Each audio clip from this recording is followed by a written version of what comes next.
morning students. Today we are going to start the new topic of civics, chapter number 7, understanding advertisement.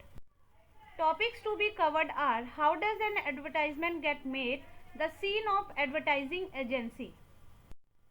How does an advertisement get made? अब देखिए students, just naming the product में not make us to buy it. किसी भी product को सिर्फ name देना या branding कर देना उसका, उससे क्या है, हम प्रोडक्ट्स को नहीं खरीदने वाले. हम प्रोडक्ट्स को कब खरीद रहे हैं? Through advertisement. So advertisement plays an important role in making a brand name. ठीक है, एडवर्टाइजमेंट जो होती है वो बहुत इंपॉर्टेंट रोल प्ले करती है, क्योंकि एडवर्टाइजमेंट ट्राई टू कन्वेंस अस, वो हमें कन्वेंस करती है टू बाय द प्रोडक्ट. आप देखिए, advertising is normally made by advertising agencies. Advertisement जो है वो किसके द्वारा बनाई जाती है? एडवर्टाइजिंग एजेंसीज के द्वारा बनाई जाती है, जो कि क्या हेल्प करती है? Deciding a marketing strategy. ठीक है, और मार्केटिंग स्ट्रेटेजी को डिसाइड करने में भी हेल्प करती है. Making an advertisement involves a high cost.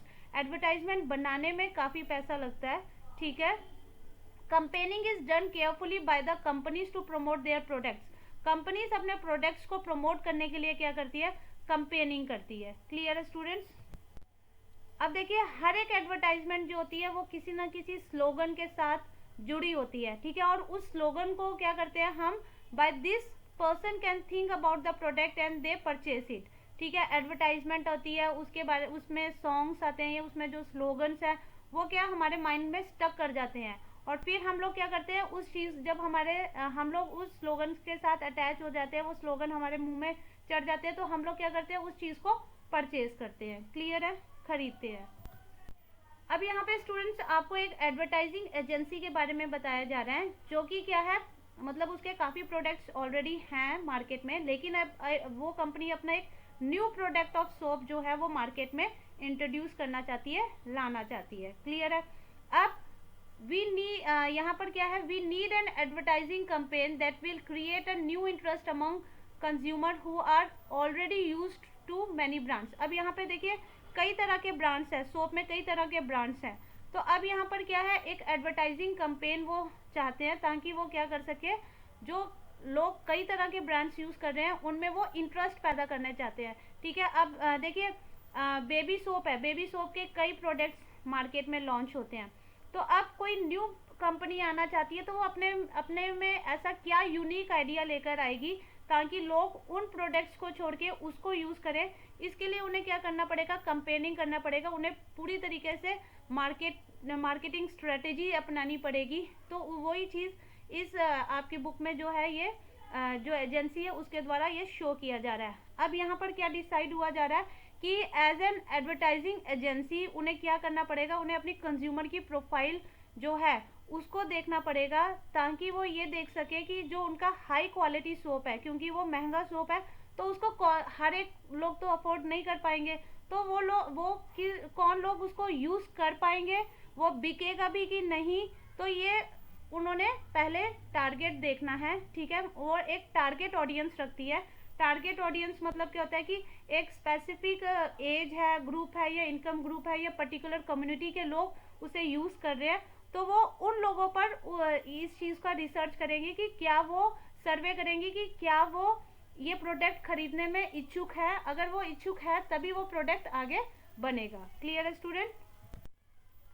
अब यहाँ पर देखिए, a couple of week later, मतलब 2 हफ्ते बाद जब वो सर्वे कर लेते हैं, तो उन्हें क्या पता चलता है कि सर्वे करने के बाद उन्हें पता चलता है कि जो यंग मदर हैं between the age of 21 to 40 are willing to buy a higher price for a better product. मतलब वो विलिंग है टू पे अ हायर प्राइस, मतलब वो हायर प्राइस पे भी ये सोप खरीदने के लिए विलिंग है. ठीक है, तो ज़्यादातर जो बेबी सोप है वो किस पे डिपेंड करते हैं? नेचुरलनेस पर, मतलब कि नेचर से डिपेंडेड है, नेचुरल है, ताकि क्योंकि हर एक जो है वो अपने बच्चे के लिए एक नेचुरल प्रोडक्ट खरीदना चाहता है. तो अब ये कुछ ऐसा डिफरेंट करना चाहते हैं कि लोग जो है वो इनका प्रोडक्ट जो है वो खरीदे. तो ये ब्रांड जो है न्यू एंगल कौन सा लेकर आते हैं? इसीलिए ये सोप को किसके साथ जोड़ते हैं? मदर केयर के साथ जोड़ते हैं. We should say that you can not fully express your love for your child without your soap. मतलब ये लोग क्या कहते हैं, ये जो सोप है उसको किसके साथ जोड़ते हैं, मदर केयर के साथ जोड़ते हैं, ठीक है। अब इन्होंने क्या कर दिया, मदर के इमोशंस को एज ए एडवर्टाइजमेंट यूज़ कर लिया कि अगर आप इस सोप को यूज़ नहीं कर रहे तो आप अपने बच्चे को प्रॉपर केयर नहीं देते।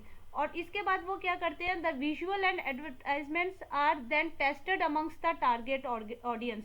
अब जो टारगेट ऑडियंस है इनकी, जो मदर है between the age of 21 to 40, ये जो इनका टारगेट ऑडियंस है, इन पर वो क्या करते हैं, ये एडवर्टाइजमेंट को और अपने प्रोडक्ट को टेस्ट करते हैं।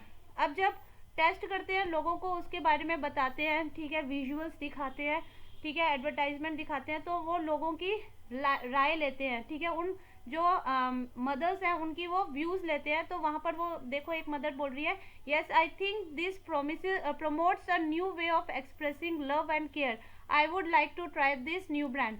वो क्या होती है, वो इन्फ्लुएंस हो जाती है और वो कहती है कि मैं इस प्रोडक्ट को खरीदना चाहती हूँ, ठीक है। अब इसके बाद क्या आता है, once the marketing strategy is considered successfully, marketing strategy हो गई है, ठीक है, मतलब उन्होंने पहले सोप के बारे में डिस्कशन कर ली है, उसके बाद उन्होंने टारगेट ऑडियंस पर उसे वो कर लिया, सर्वे कर लिया टारगेट ऑडियंस पर, फिर उसके नाम के ऊपर आता है, नाम उसका रख लिया, फिर उसके नाम के साथ उन्होंने एक स्लोगन जोड़ना है, वो किस पे वो सोप जो है वो दूसरे सोप से किस तरीके से यूनिक है, तो वो भी उन्होंने यूज़ कर लिया। टारगेट ऑडियंस पर भी उन्होंने उस चीज़ को टेस्टेड कर लिया। अब क्या हो जाता है, once the market strategy is considered successfully, the advertisement campaign is finalised and released in various media along with the launch of new care soap.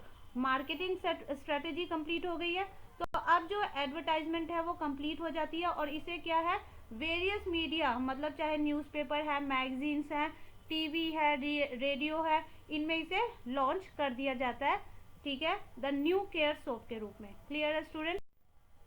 Student, this is your homework, read page number 86 and 87 from your textbook. Thank you students and have a nice day.